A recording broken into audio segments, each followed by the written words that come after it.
नमस्कार, ANM news में आपका स्वागत है और मैं अभिजीत नंदी मजुमदार आपके सामने बैठे हैं। आज एक अलग थोड़ा हटके इंटरव्यू लेने के लिए, बातचीत करने के लिए, कुछ विषय में विस्तार से जानने की कोशिश करेंगे।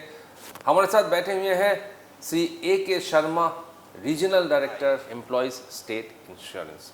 आप जब सरकारी नौकरी करते हैं, खासकर गैर सरकारी नौकरी भी करते हैं, तो ESI के अंडर जो लोग आते हैं उनके क्या क्या बेनिफिट्स है उसके बारे में विस्तार से आज बातचीत करेंगे, क्योंकि बहुत सारे फीडबैक आए हैं कि इस मामले में खबर पूरी तरह से नहीं है। शर्मा साहब नमस्कार, हमारे साथ बातचीत करने के लिए, समय बिताने के लिए। तो सबसे पहले सवाल जो उभर कर सामने आ रहा है आज की तारीख में जी, कि इस ESI के मामले में सबसे बड़ी चुनौती, अगर 5 चुनौती की कहा जाए जी, जी, ये सबसे बड़ी चुनौती क्या है? वर्कफोर्स तो बहुत बड़ा है, कितना वर्कफोर्स है वो भी जानना चाहिए। देखिए, वेस्ट बंगाल रीजन बहुत बड़ा रीजन है। यहाँ पर लगभग 18.5 लाख IPs हैं और अगर बेनिफिशरीज़ की बात करें तो मोर देन 70 लाख से ज़्यादा बेनिफिशरीज हैं, जिनको हम कई तरह के ESI भारत सरकार के अनुसार बेनिफिट देते हैं। मैं एक शुरुआत करूँगा कि आपकी ये जानकारी से कि आपने ESIC के भवन जो है देखे होंगे, पंचदीप भवन, जो बिल्डिंग के नाम हमारे होते हैं ज़्यादातर, आपने देखा होगा कि हर जगह लिखा होता है पंचदीप भवन।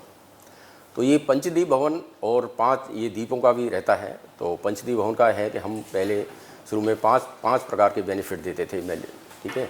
तो उसमें medical benefit, cash benefit, sickness benefit, dependent benefit और डिसेबिलिटीमेंट बेनिफिट्स, ये बेनिफिट देते। तो ये 5 बेनिफिट्स के नाम पर जो है हमारा पंचदीप भवन है।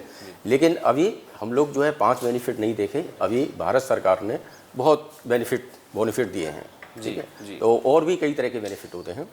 तो मैं आपको ये विस्तार से मैं ये बताना चाहूँगा, उसमें मेडिकल बेनिफिट हैं और कैश बेनिफिट भी देते हैं हम लोग, कई तरह के कैश बेनिफिट हैं। और मेडिकल बेनिफिट में आपने देखा होगा कि जो हमारा एक IP होता है, जिसकी सैलरी से हम 0.75% रिकवर करते हैं एज ए कंट्रीब्यूशन जी, और 3.25 एम्प्लॉयर से लेते हैं। तो टोटल 4% उसका जो वेज रहता है उससे लेते हैं 4%।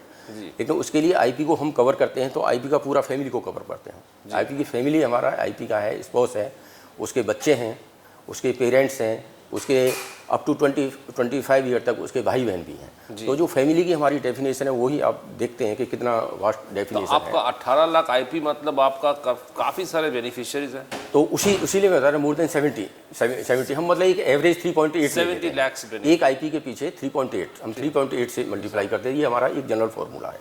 तो मोर देन 70 लाख से हो गए। तो एक परिवार को, इतने परिवार को हम देते हैं। तो 70 लाख परिवार आपसे जुड़े हुए हैं, हमसे जुड़े हुए हैं जी, ESIC से जुड़े हुए हैं जी, ठीक है।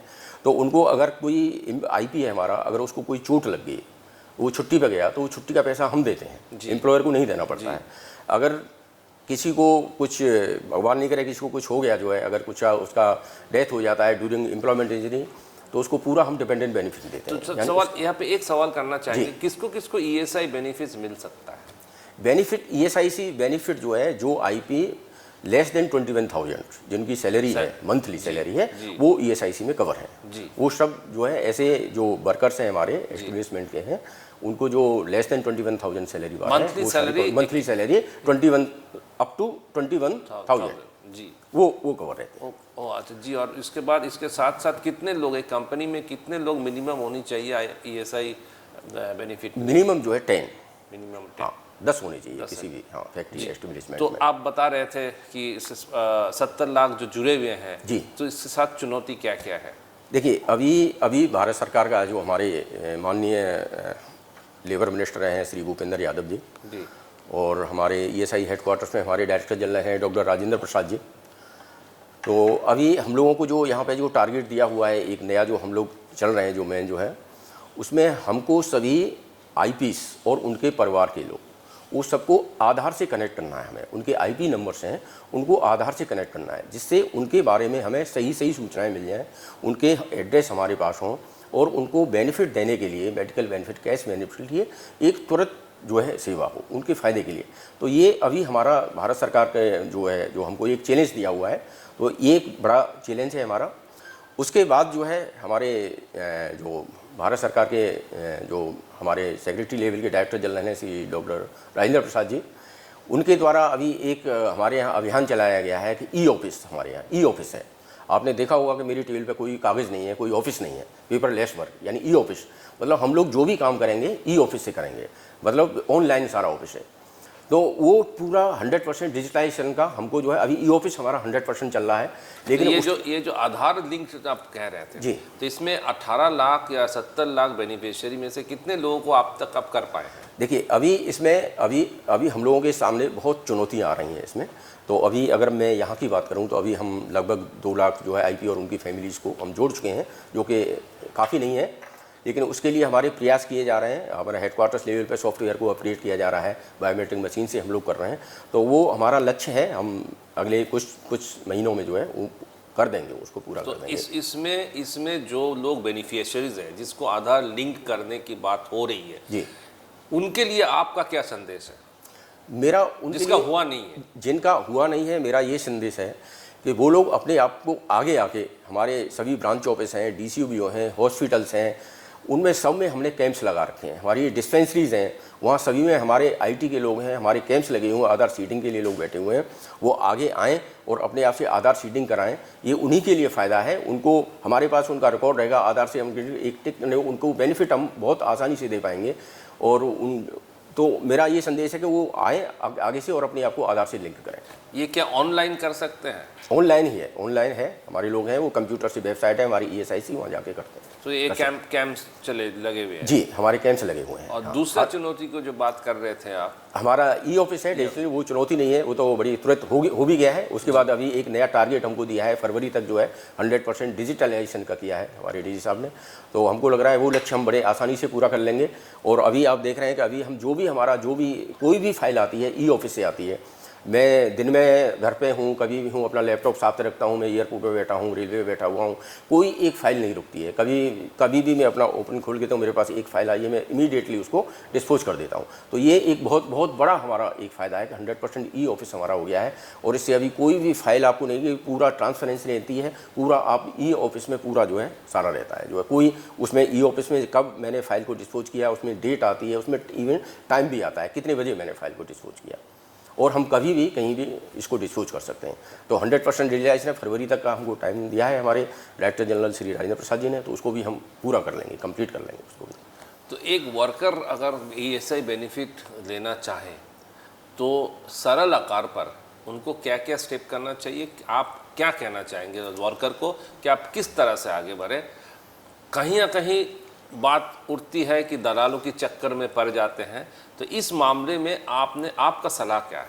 मेरा जो हमारे जो वर्कर्स हैं, हमारे जो IPs हैं, उनको मेरा संदेश यही है कि आप अपने आप को, अगर आपकी सैलरी, आपकी वेजेज 21,000 से कम है, 21,000 से कम है, तो आप अपने आप को और अपने परिवार को आप ESIC में रजिस्ट्रेशन कराइए। वो एम्प्लॉयर का ड्यूटी है कि उसको रजिस्ट्रेशन कराना चाहिए। IP को आगे आके एम्प्लॉयर को बताना चाहिए कि मेरा सैलरी, मैं ESI में कवरेबल हूँ, आप मेरा ESI रजिस्ट्रेशन करिए और ESI कार्ड मुझे दीजिए।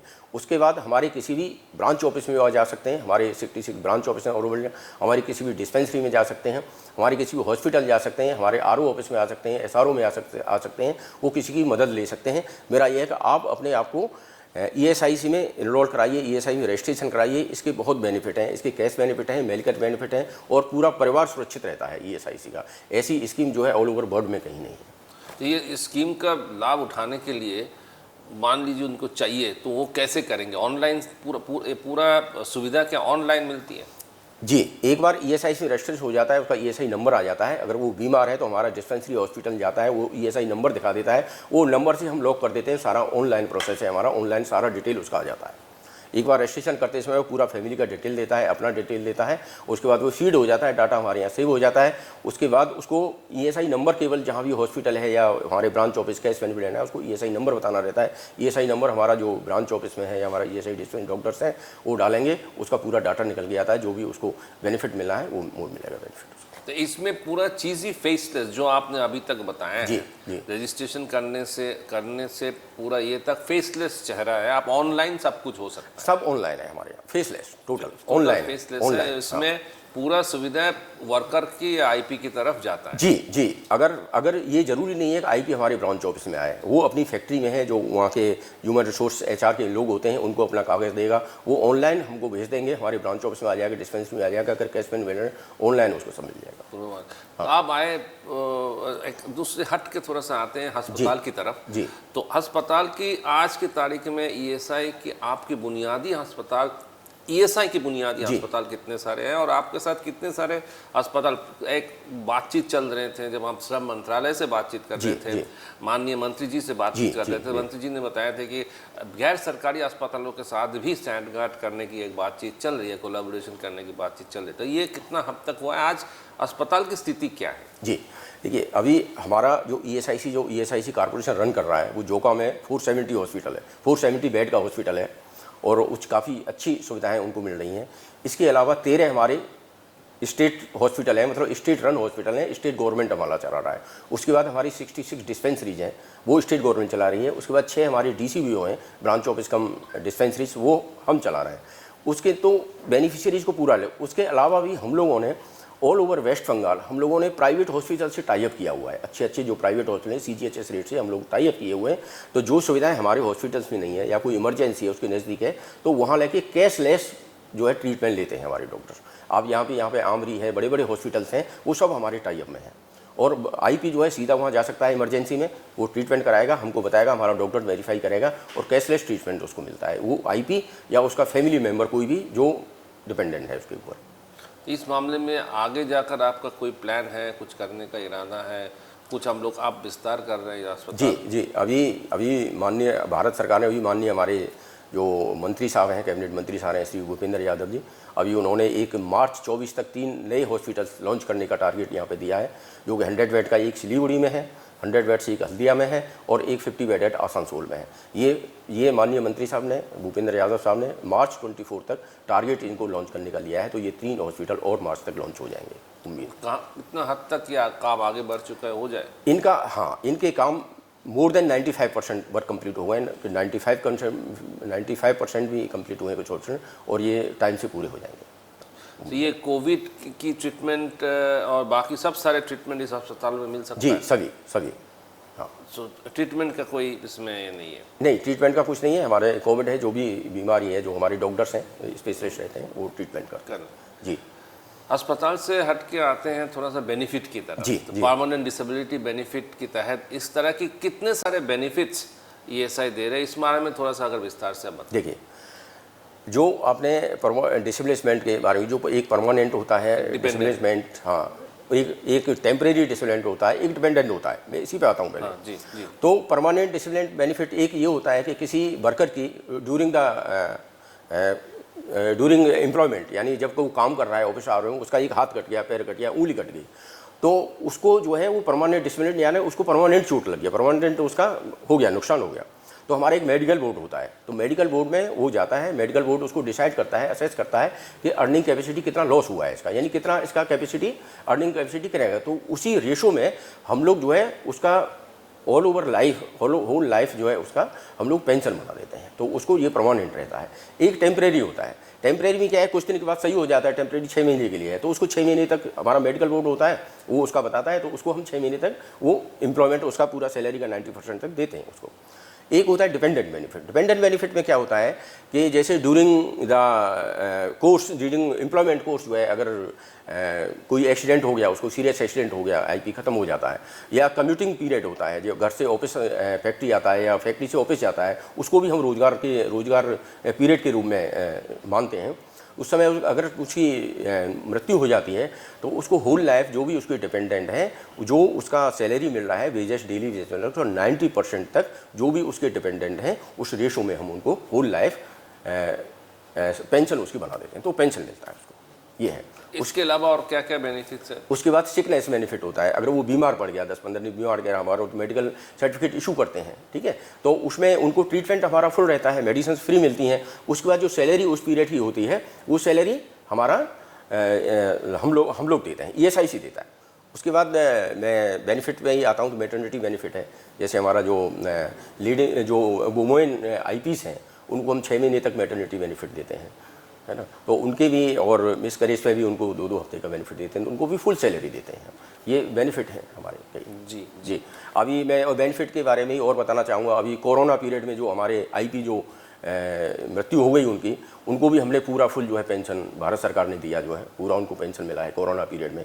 एक अटल बीमित व्यक्ति हमारी भारत सरकार की स्कीम चली थी, उसमें कुछ बेरोजगार हुए थे, फैक्ट्रीज बंद हो गई थी कोरोना पीरियड में, तो उसमें भी हमने उनको 2 साल तक सैलरी दिया 50%, 25%। तो ये स्कीम अभी तक चालू है या बंद? अभी बंद कर दी, अटल बीमित व्यक्ति अभी बंद कर दी। अच्छा, एक सवाल यहाँ पूछना चाहेंगे, तब तो आपका जो बेनिफिट्स है ये इंश्योरेंस के साथ साथ पेंशन दोनों चीज़ें देख? जी, इंश्योरेंस हमारा जो है मेडिकल बेनिफिट के साथ साथ पेंशन भी देते हैं। यानी हम आईपी की पूरी सुरक्षा, फुल सुरक्षा, आईपी और उसके परिवार की पूरी फुल सुरक्षा, यानी आईपी का 0.75% जो कंट्रीब्यूशन करता है उसमें आईपी, उसका पूरा परिवार, उसकी फुल 100% सुरक्षा भारत सरकार लेती है ईएसआईसी स्कीम के द्वारा। यानी जो अगर कोई बीमार पड़ा है, कुछ भी है, छोटा मोटा बड़ा, यानी आप समझिए कि अगर इसको कैंसर हो गया या किसी को बहुत बड़ा कोई बीमारी हो गया, तो जो आईपी, जो हमारा छोटा आईपी है, छोटा जो सैलरी है, वो सोच नहीं सकता है। उस केस में हम कितना भी पैसा खर्चा हो जाता है, हम कोई कैप नहीं है हमारे यहाँ पे, यानी हमने करोड़ों रुपए देते हैं।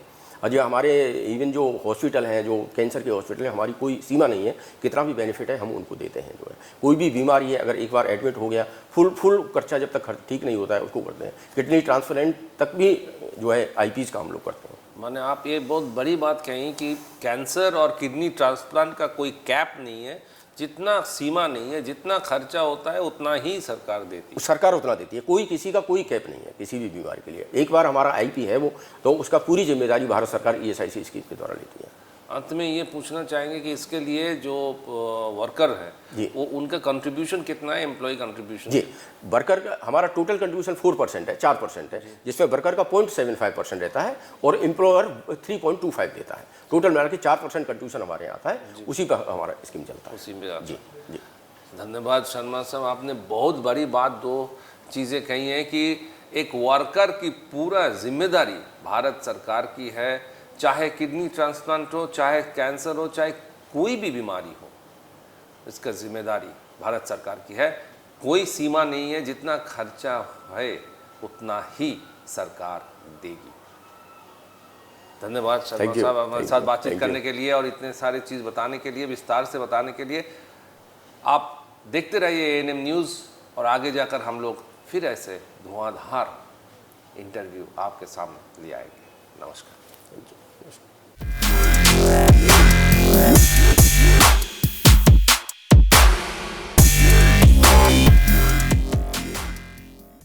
আরও খবরের আপডেট পেতে সাবস্ক্রাইব করুন আমাদের ইউটিউব চ্যানেলটি আর বেল আইকনে ক্লিক করুন নোটিফিকেশনস পেতে।